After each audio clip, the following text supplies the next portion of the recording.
Halo guys. Halo guys. Sekarang kita mau sosialisasi. Ini kita mau masuk ke sekolahnya. Gue diem langsung. Tuh guys, Let's sekolahnya. go. Mari ke sana.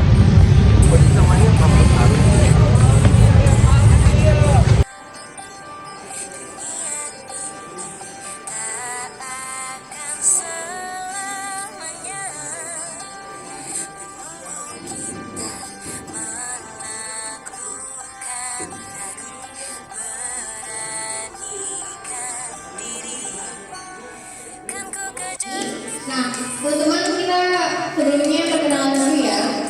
Kami dari Prodi Hubungan Internasional.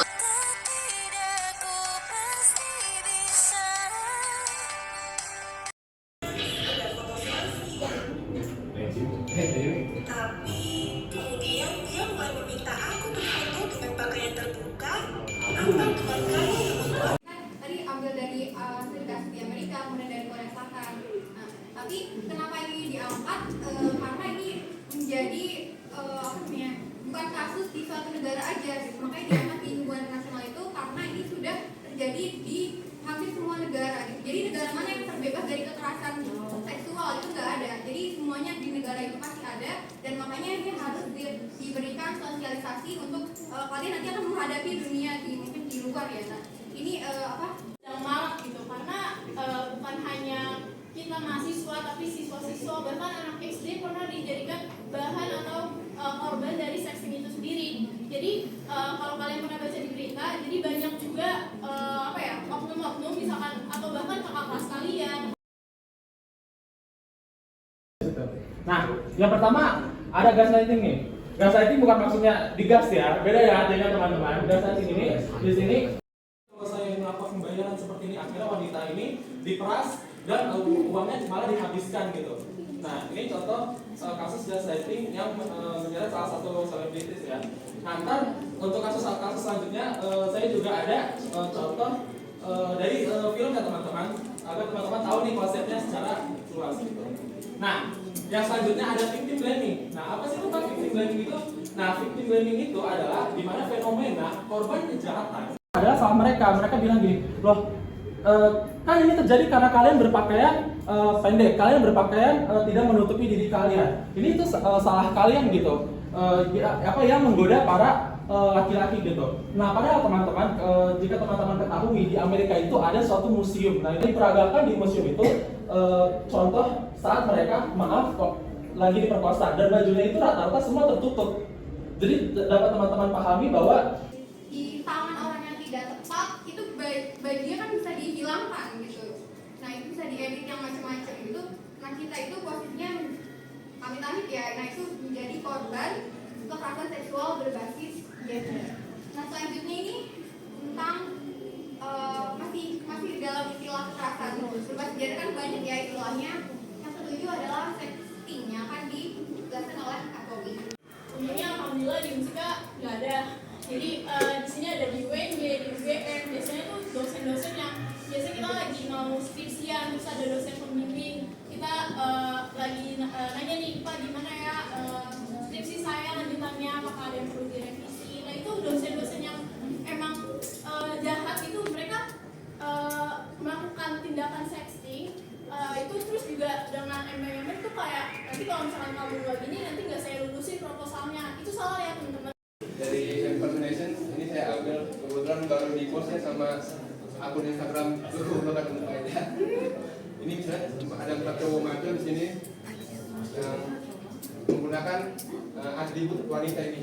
Ada maaf, dan juga celana pendek atau hot pants yang biasa dipakai oleh seorang wanita.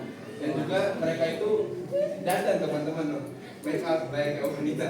Dan juga mereka itu duduk menghilangin seperti wanita. Jadi gendernya itu nggak sesuai dengan aslinya, mereka itu laki-laki.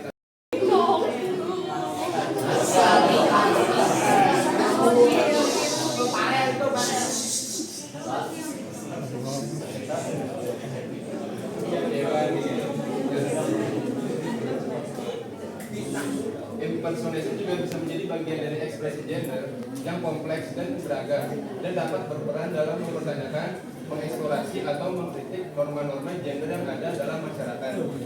Yang ke-10 ini ada seksualisasi body atau artinya itu seksualisasi body dari perempuan. Nah ini biasanya terjadi itu ketika perempuan diperlihatkan atau diperlakukan hanya untuk memuaskan hasrat pandangan dari seseorang saja, tapi bukan dilihat secara kemampuan mereka, terus juga kepribadian mereka. Seksual itu terjadi secara langsung gitu di dunia nyata, kalian bisa langsung melapor, kemudian berbicara kepada orang yang kalian percaya, kemudian nah ini kalau misalkan ketika terjadi di internet kan ada dua ya, ada dunia nyata, dunia maya. Nah itu dua dunia ini kalian bisa menjadi korban dari kekerasan seksual berbasis gender. Nah, caranya kalau di dunia maya atau di online itu kalian bisa langsung ke websitenya ini https://KBGO itu kekerasan berbasis gender online. Jadi udah dibuatkan sama pemerintah, ini websitenya bisa diakses. Nah ini untuk memblokir. Jadi kalau misalkan ada misalnya foto kalian tadi yang sudah dijelaskan ya, di share gitu, nanti langsung diblokir. Kemudian kan ada UU ITE juga ya, sangat bisa dikena pasal pencemaran nama baik. Kemudian jika kalian memiliki trauma itu juga bisa di https://carilayanan.com atau kalian kalau misalkan butuh psikolog atau psikiater online, sekarang kan udah banyak yang disediakan oleh pemerintah. Nah tapi kalau kasusnya kekerasan seksual, nah ini udah difasilitasi. Tapi kalau misalkan kalian ada masalah lain, kalau ke psikiater atau psikolog kan mesti berbayar ya.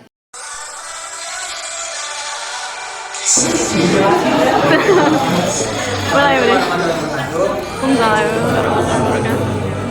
Nama saya Farah Fabian dari kelas Kumaniora 2. Tadi itu ada 3. Pertama play victim, gas fighting sama catcalling.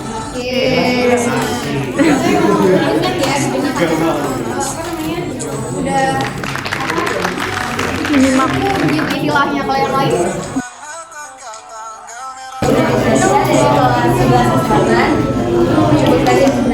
Pertama ada scripting, terus ada victim blaming, sama ada text.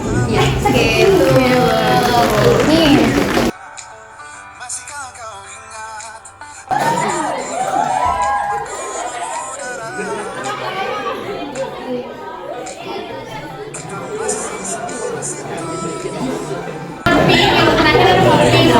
Tindakan pelaku yang menggunakan foto atau video korban dengan tujuan merusak reputasi. Iya, betul.